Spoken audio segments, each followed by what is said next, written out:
Rule 130, Rule 130, Section 20. Witnesses their qualification, except as provided in the next succeeding section. All person who can perceive and perceiving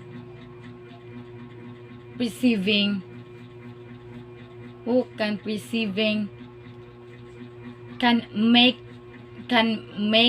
known their perception to others may be witnesses. Section 20. Section 21. Disqualification by reason of mental incapacity or immaturity. The following persons cannot be witnesses. A. Those whose mental condition at the time of their production for examination in such that they are incapable in intelligently making known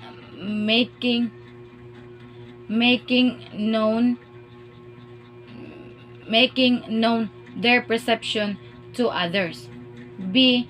Children whose mental maturity is such as to render them incapable to perceiving the fact respecting which they are examined and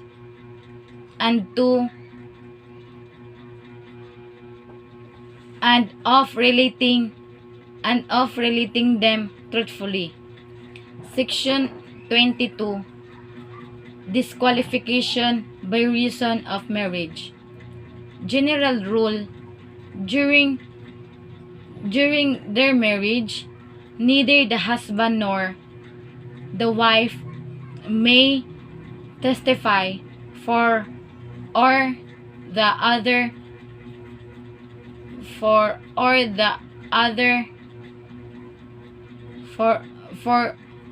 against to other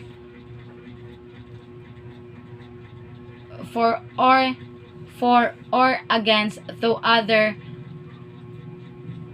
to other without the consent to the affected spouse.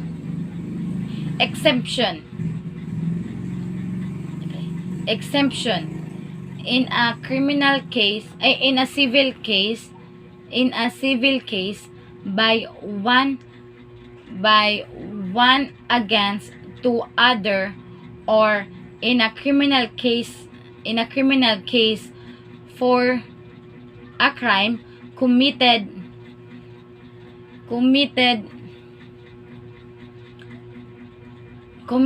by one against two other, or the latter's direct descendants or ascendants.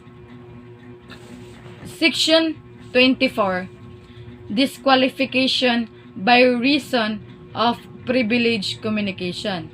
The following person cannot testify as to matters learned in confidence to the following cases. A. The husband or the wife during or after the marriage cannot be examined without the consent to the other as to any communication received in confidence by one from the other during the marriage, except in a civil case by one against two other, or in a criminal case for a crime committed by one against two other, or the latter's direct descendants or ascendants. B. An attorneys cannot without the consent of his client be examined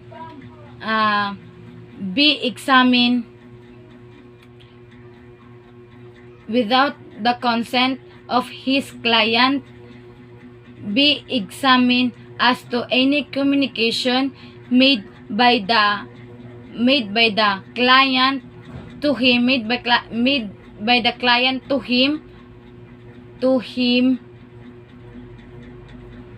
or his advice given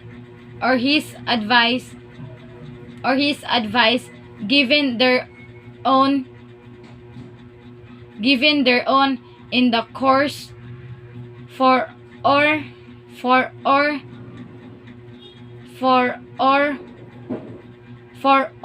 which of you to professional employment.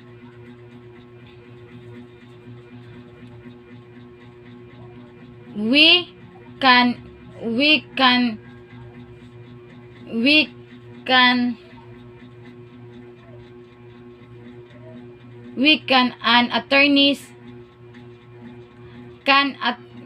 an attorney's secretary,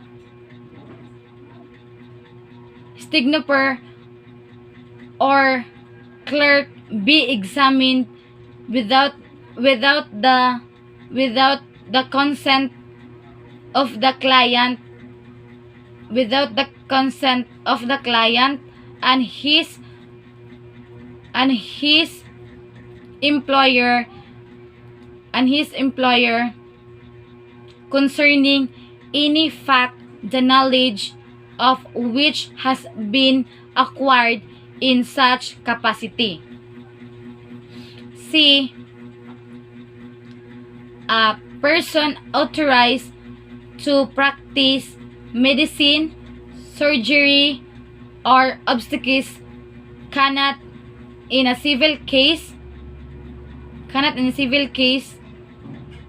without the consent of the patient be examined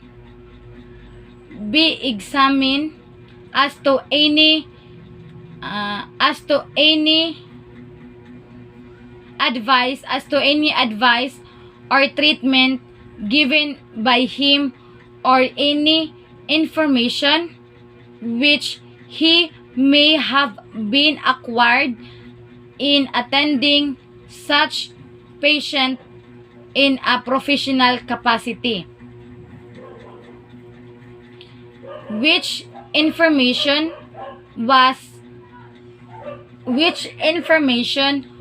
necessary to enable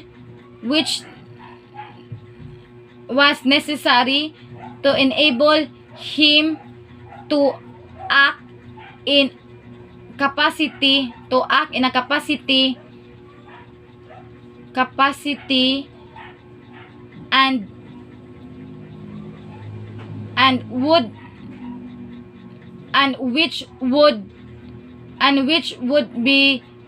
which would weaken the reputation of the patient.